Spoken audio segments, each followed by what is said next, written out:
మరలా బబులోనుకు అనేక మంది యాజకులు, అనేక మంది నైపుణ్యం కలిగినటువంటి పనివారు బబులోను చెరలోనికి కొనిపోబడ్డారు. The prophet Ezekiel was one of those captives.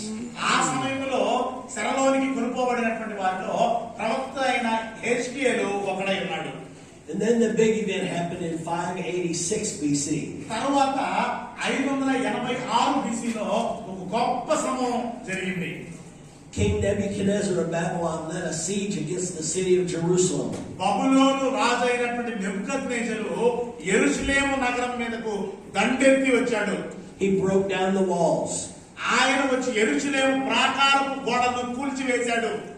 They entered into the temple and took out all the precious items that were in the temple. ఎంతకు తెగించాడంటే యెరూషలేము దేవాలయంలోనికి వచ్చి మందిరంలో ఉన్నటువంటి దేవుని పరిచయంలో ఉపయోగించే పాత్రలను కూడా తీసుకొని వెళ్ళిపోయాడు. The temple was destroyed and everything else was burned. ఆ యొక్క దేవాలయమును ధ్వంసం చేసి అగ్నితో కాల్చి వేశాడు. And the rest of the captives were carried away to Babylon. ఇంకా అక్కడ ఉన్నటువంటి శ్రేష్టమైనటువంటి వారిని బబులోనుకు వారిని కొనుక్కుపోయాడు. Then in 539 BC we find that